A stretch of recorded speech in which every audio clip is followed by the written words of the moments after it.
Today was supposed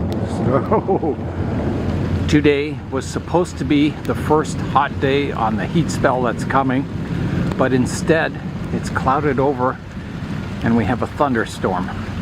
So all the trees are getting watered and my cube is filling up, so that's good. And it's a very pleasant temperature out so far. Hi everyone, Nigel Saunders here. Today I'm going to be working on this Ginseng Ficus. I got this tree at a club meeting. It was being given away and no one wanted it, and I thought it would be a good tree to demonstrate the process I used to take a grocery store Ginseng Ficus and turn it into something more of a show tree. Here is a look at the new ficus. So you can see it's a typical bulbous root Ginseng Ficus. Now usually in the grocery stores they have a different variety of ficus grafted onto the top of the tree. However, this tree, the top has been pruned and it's lost that original foliage that was grafted on. So all the shoots off of this tree are from the rootstock or the original tree. And the same thing happened with my other Vietnam style Ginseng Ficus. It had grafted foliage originally, but that grafted foliage died off. And when I got it, it was bare, had no leaves on it, and I have been working on it for many years to turn it into a nice looking ficus. So I'm going to be doing the same for this tree. I missed the initial work on this tree. It was started, I think it was off camera actually, and I just didn't show it because I wasn't sure if the tree was going to survive the root pruning that is coming up to this tree. It's quite severe. So here we go. Here is a look at the tree. So your first step from a grocery store Ginseng Ficus is to cut the tree off below the graft point. So you want the foliage on it to be coming from the rootstock because you want these lower branches. You don't want a grafted tuft of foliage on the top. You want everything to be the one variety of tree. So that would be your first step, is to remove all that grafted on foliage and then have the tree regrow new foliage from the rootstock. So this tree is already at that stage. The graft is being cut off. So that was done before I got the tree. And that happens a lot, is that usually the foliage that's grafted on is a little weaker and the rootstock is stronger.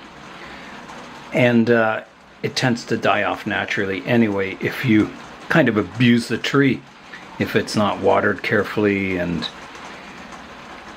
not getting good light. So you'll find the stronger foliage from the rootstock will take over naturally.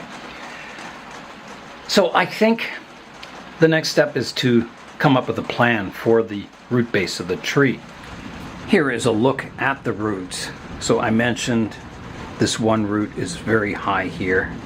It'll probably be removed entirely. There's a root here that's been cut off. It's still alive, I think. A very thick root here. Not much in this area. So the plan is to cut off the lower part of the root system and grow all new roots.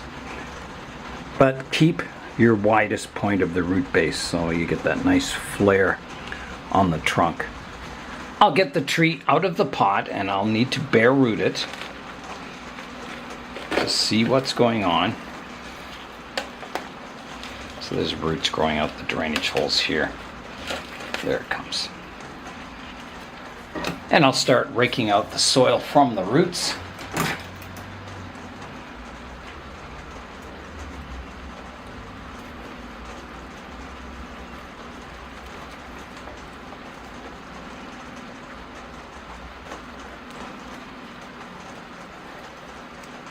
So you can get these trees quite cheaply in grocery stores. They would typically sell for about $15 to $20, which is not dirt cheap, but it's cheaper than going to a nursery, I think. And you can buy ones that are not looking so good on sale, and you can sometimes get them for like just $5 or something. And as long as they're alive, you can take good care of them and they'll recover and grow really well. So you don't have to start off with a super healthy tree if you get one on sale, as long as you let it strengthen up and grow and recover before you do any major operations to it. The tree I have here isn't super healthy. You can see the top of it, and that's because it came from indoors in the winter to outdoors here, and it got a little sunburned, and it wasn't getting, super light indoors. It wasn't directly under a grow light or anything. It was kind of off to the side. So now that the tree is outside and we're getting a heat spell coming this week, it's a really good time to repot this tree in the heat of the summer when it's hot and humid, for the roots to grow. So you don't want to try this in winter under poor conditions. You want to do it, as I said, in the hot, humid days of summer. And that way you'll pretty well guarantee you'll have success. Okay, so that's pretty well bare rooted. I will wash the roots just to remove any remaining soil off it. So that's what I've got. So I'll take it outside, wash the roots in my tub of water, and I'll be right back. Here is a look at the root base. So you can see there's one root, bulbous root here, formed another bulbous root that's growing in, back in on the root base rather than flowing outwards.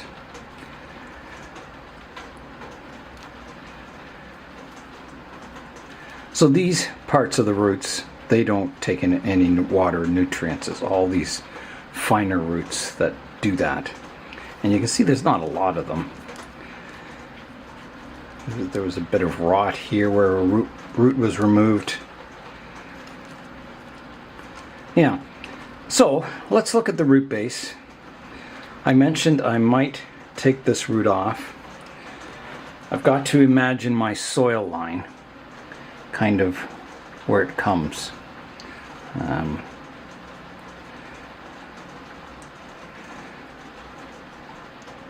You want to keep your nice wide part. So the widest part of the tree is kind of right here, generally. So I think that's where I would cut. So here I go. And if you want your tree on an angle so the trunk's going off and then zigzagging up, you can make your saw cut on the angle. Or if you want an upright tree, make your saw cut flat across the bottom. It all depends what styling you want for the tree. I'm going to go with an upright trunk. I generally like that. That's the closest style to a natural ficus that,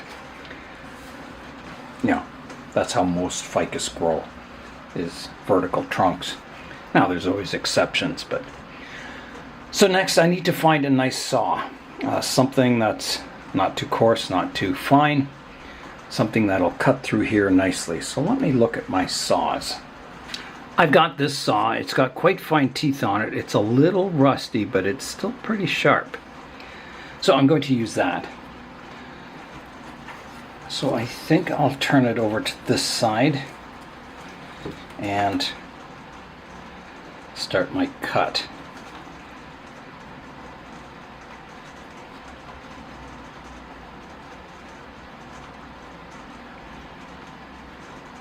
I want the roots flaring out. I don't want them going straight down, so I need to make it be... I'm thinking somewhere about here. Let's try here. So here I go. I'm going to start just sawing off the entire bottom of the root base. It's a severe operation, but this is a pull saw.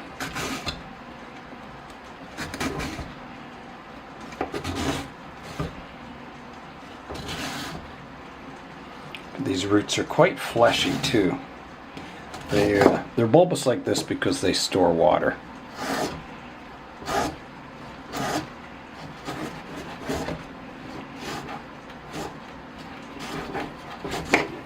And that's why ficus can survive droughts, is they use the stored water in their roots.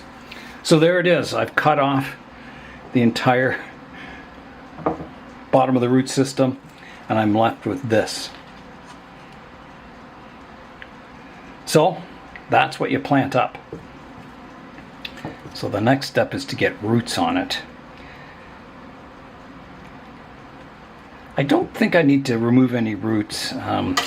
Even this one, even though it's sticking out of the soil, sometimes they get aerial roots coming off, and then you can clean up the root later on. But I think even this root I think I'll keep.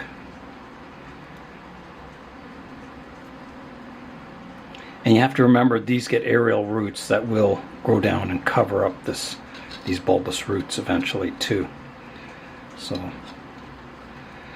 So I think that's it. I think I want to plant it up now. When you plant the tree, you want the roots buried in the soil quite deep.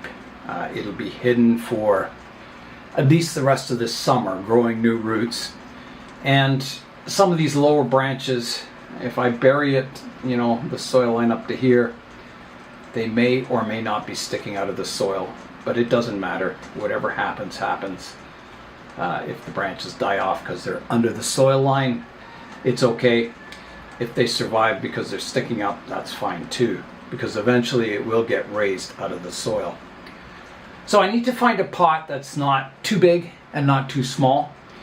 So that's the next step. I need to find a pot for it. And you want a pot so when it grows the new roots in, the roots start spreading outwards. You don't want a pot that's the same diameter as your root base, otherwise all your roots will grow straight down. So you want a big enough pot that allows the roots to spread out a bit. I've got a pot picked out. So it's not an expensive pot. It's just one of those commercial nursery pots. It's a good size for the tree. It's deep enough that it'll hold some moisture. It's not too big that the soil will stay wet and constantly. I think that's a perfect pot for it. And if I ever wanted to give this tree away, if I had to give away this pot with it, I would be fine with that because it's not an expensive pot. So let's get some drainage screens in the pot and plant the tree. Now everyone will ask me about these roots. If I plant the roots, will it grow a tree from them? And the answer is yes, it will, but it's more difficult than growing top cuttings. So if you want a challenge, you can do it, but it's easier to plant cuttings from the top of the tree and grow them rather than planting roots, because you may waste your time planting the roots. They're very difficult to get foliage sprouting from the root system, especially with a severe cut like this. So my drainage screens are in, so I need to get a base layer of soil in the pot. I won't put too deep a layer in the bottom because I want to plant the tree quite deeply. And I'd recommend you use bonsai soil. It gives good aeration around the roots and holds a good moisture level. So let's try the tree out in the pot. I put a shallow layer in. Let's see how high it is. Okay, let's try the tree out. So I'll put it on top of the soil I have in there and just see how deep it is. That's not a bad level. The top of the roots comes about level with the lip of the pot, so the entire root system's buried. That gives you the chance of getting not only roots coming from the cut points, but up higher on the roots too, to develop a really nice root system. So that's a good height to plant the tree. So I'll position it in the middle of the pot to allow room for the roots to grow on every side. So about there. So here is a look at the tree in the pot before I add the soil. So now I can fill it up with soil. Okay, here I go.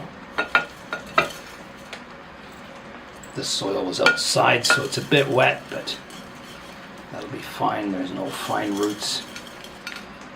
Get the soil, there won't be any air pockets. I think I'll have to come in here with a spoon there's a lot of low branches here that it's hard to pour the soil in. So as I said, if you do this in the heat of the summer, your chances of it rooting are almost guaranteed.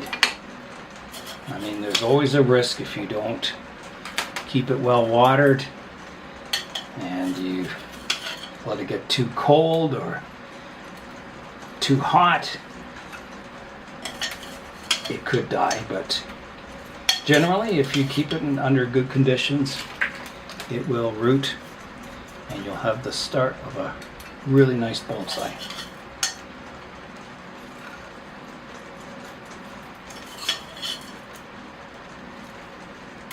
And if it doesn't work out for you, well, you just try again, because the technique does work. Ficus are really good at putting out roots. And I don't trim the top of the tree because all these leaves are generating energy for the tree to grow the roots. So as long as you don't, immediately put it out into full sun on a hot, dry day, it'll be fine. So I'm going to keep it in the greenhouse here, but you don't have to. You can keep it in a bright but shady spot in your bench or yard, and yeah, as long as it doesn't dry out in the hot noonday sun, it'll be fine. But it does need some light. It needs a bright location. And in this bonsai soil, you can't really overwater it. It's got so many air spaces between the soil particles that any excess water just drains right through. So speaking of water, that is the next step, to water the tree. All right, here I go with the water.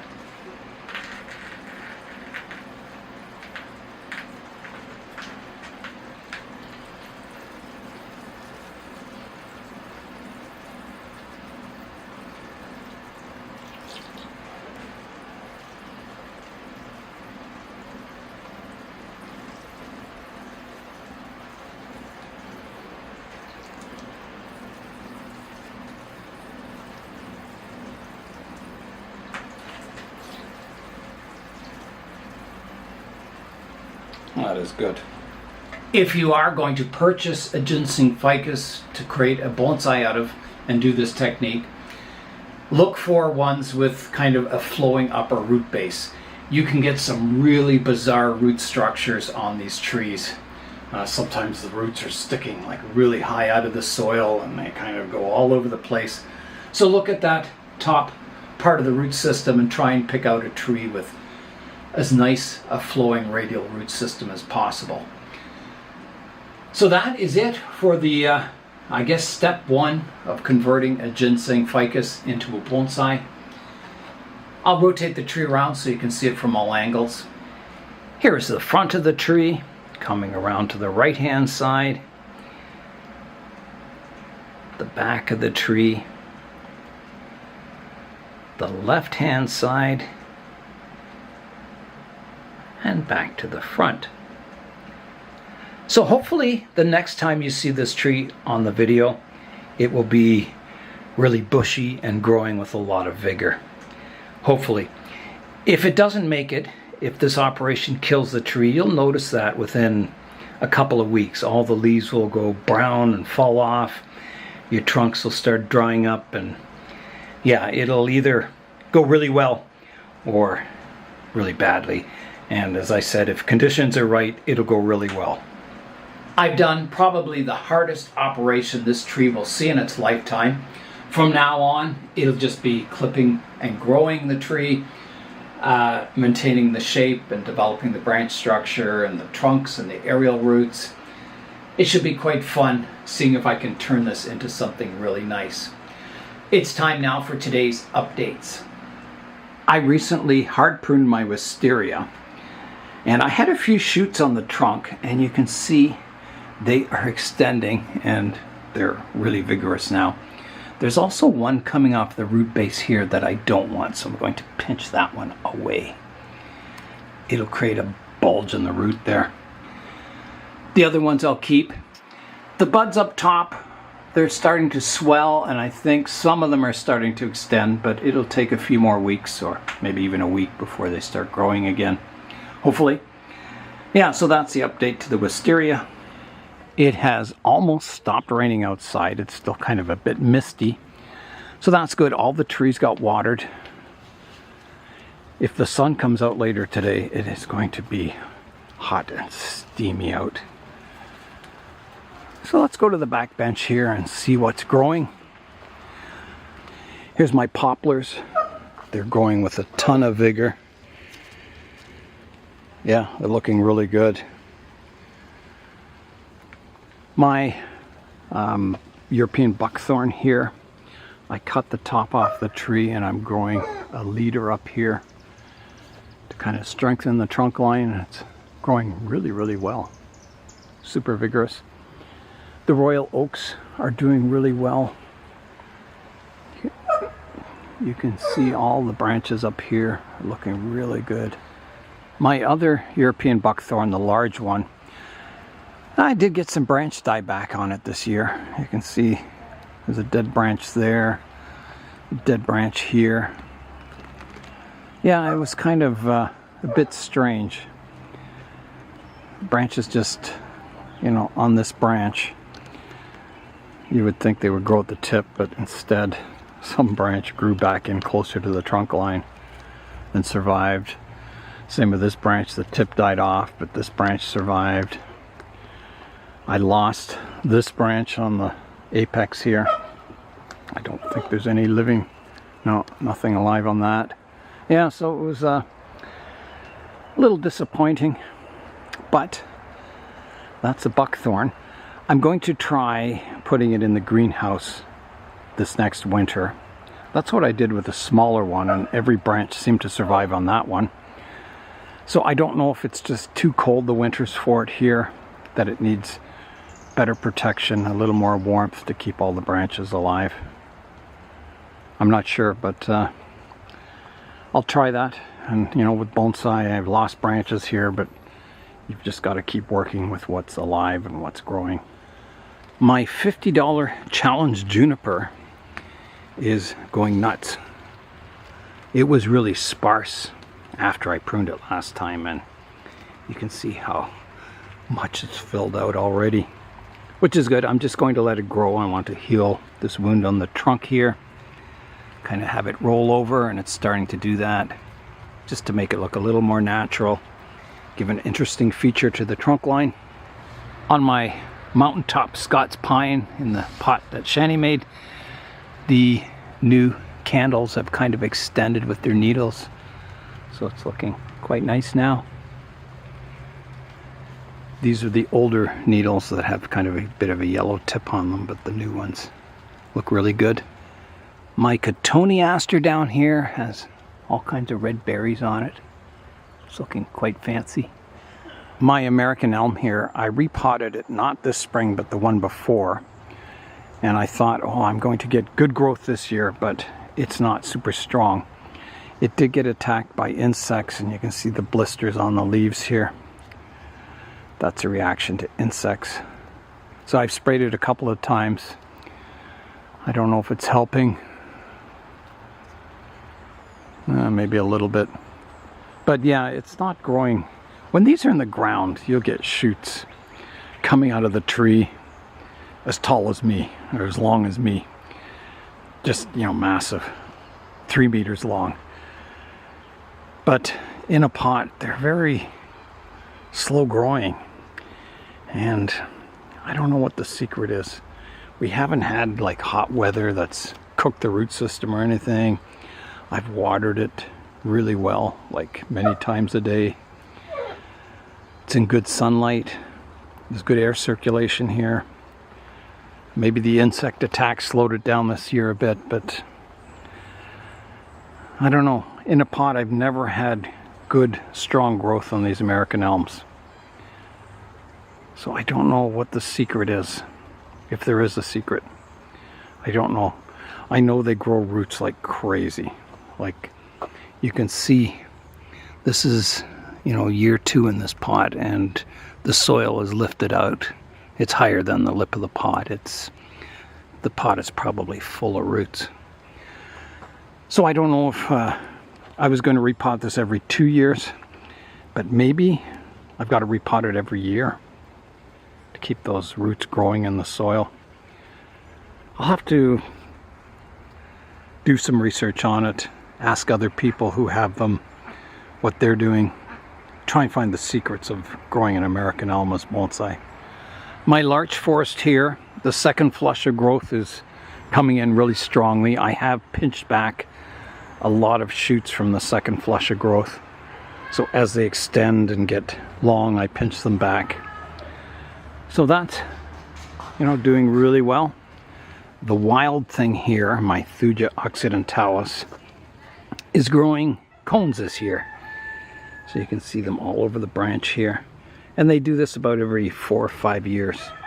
They'll just spend the whole year developing cones and sending out new seed. I could pick them all off if I want, to put the concentrate on vegetative growth.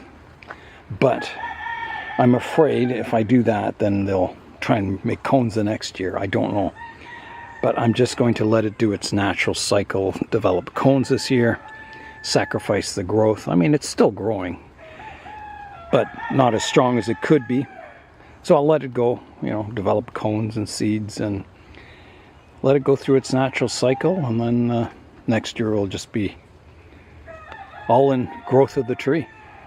I mentioned that my citrus tree, my grapefruit, died this winter, but then I was looking at it and I'm not so sure it's dead. There's a little bit of green on some of the branches, so I've got it outside here and we'll see how it does, see if it sprouts out anything from the base. I didn't like the styling of this tree, so I wasn't too concerned about watering it all that much. I just couldn't see a nice solution for the design. My lemon tree here is growing really well now, and I noticed it has a flower developing at this tip here, so that's exciting. I was pinching some of my stronger growth because it was starting to take off. You can see this shoot is really big compared to all the rest. So I may have pinched off some flower buds, I'm not sure. But at least I have one. I think I saw another one somewhere. I thought I did. Anyway, yeah, so that's not so good that I may have pinched off the flower buds, but at this stage I'm only concerned about growing the tree and the structure. The flowers are secondary. My Franken Ficus is doing well. It's finally adapted to full sunlight. There's all kinds of new growth coming in now, so it should fill out really well over the summer. And I'm thinking, this is the Franken Ficus, and I'm thinking of creating the bride of Franken Ficus, and I'll show you that. On the bench here, I have that ficus. It's the same species as the Franken Ficus, a medium leaf size Ficus Benjaminina. And I was never happy with the styling of it, so I tried kind of a windswept style. And it looks okay. You can't really see it here, but I do have a cutting off of it back here. A good cutting. So I was thinking of maybe making this the bride of Franken Ficus and planting the cutting on the top of the tree, letting the roots grow down, and kind of styling it that way so it's more like a typical ficus rather than the windblown style. So that might be coming up this summer, the bride of Franken Ficus. I had to make a hard decision here. I've got two of Zin's trees, his greenleaf Ficus Benjaminina, and over here the variegated clump style Ficus Benjaminina. And I really like this clump style. I think it's beautiful, the arrangement of trunks, and it's starting to look really good. This one, it also has the potential for being a really nice tree. But I have to cut down on my tropical trees. So I was thinking maybe there's a club member who would really like these ficus and has the room for them. So I'm going to take them to the club meeting this coming week and see if I can give them away. If no one wants them, well, I'll bring them back home, but hopefully someone will. The one is in a fairly nice ceramic pot, so yeah. So those will be disappearing from the channel. I'm kind of sad. I like shaping them, but I've got to cut down on my tropical trees. The plant room is way too crowded, so it was a really hard decision. I hate letting go of trees, but one of the reasons that I'm so determined to get rid of some of my tropical trees this year is my very first bonsai. I'll show you that. Here on the bench is my very first bonsai that I grew from a seed, and I had it in the plant room, so this side was facing the aisleway and everything looked good.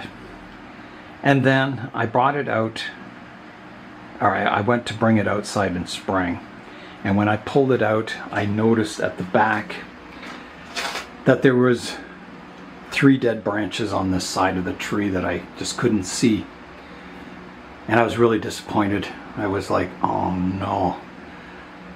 And so the tree's going to have to get restyled.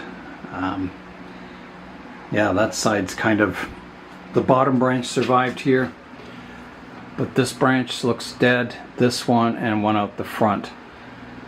So it's not a big deal because this tree is, you know, it has a lot of styling to go on it. But I hated losing those branches because it means there's a big gap in the tree there. I'll have to regrow branches in that area, and so I've just been letting the tree grow. This is one I cut off the aerial roots, and I grew new finer roots on it, and they're in the ground and they'll thicken up this year. It looks pretty awkward now. It looks probably the worst you'll see it. Once those aerial roots start thickening up and making a transition into the older part of the aerial root, I think it'll eventually look really good. Hopefully. I'll keep my fingers crossed. And yeah, so I'm just letting the tree grow to thicken up those aerial roots and try and get lots of vigor in the tree, because I'll be cutting it back and restyling it probably sometime this year. So that's the reason I want to have fewer trees in my plant room, so I can take better care of the trees, my older trees. It was so crowded in the plant room I couldn't even move trees around. I had trees on the floor. It was just, I could hardly walk in the room, and it was hard to water them. You could hardly see them, they were so jammed in there. And it just, if I start losing branches on trees, it's probably because I'm watering from this side, and maybe the roots on this side of the tree dried out because the water wasn't reaching that side of the tree. So I've got to have the plant room clear enough that I can move trees off of the benches, put them on a turntable, inspect them, water them properly, look for insects, spray for insects. So I have to clear the plant room out and just keep some of my older trees, and the younger ones like Zins, which are beautiful trees, but I have enough ficus and I've just got to cut the collection down. Otherwise, you know, my better trees are going to suffer. Not necessarily my better trees, but my older ones. Ah, dear. I try and cut the collection down, but it's hard. It's hard. However, we'll keep working away at it. I don't mind giving trees away if they find a good home, someone who can take care of them and grow them into something nice. I hate giving away trees and then the person kind of either not knowing what they're doing or neglecting them, and they're dead 2 weeks later. That's the worst case scenario. If I give away trees, I like them to going to a good home, someone who actually cares about the tree and will grow it into a future nice bonsai. The playlist for this Vietnam style bonsai, which is a Ginseng Ficus, starts after the saw cut and it had rooted. So I took it out of the nursery pot, then worked on the roots and started the transition from a grocery store tree to a bonsai. So once this tree I worked on today roots and starts growing with a lot of vigor, I'm hoping to pass it on to someone else so they can grow it kind of in this style or whatever style they want. But I just wanted to show you that initial root cutting operation, because that's the only thing missing from the playlist of this tree, is I never videoed cutting off the roots and planting it. So that's all that was missing. And that's all for today. I'm Nigel Saunders. Thanks for joining me in the Bonsai Zone.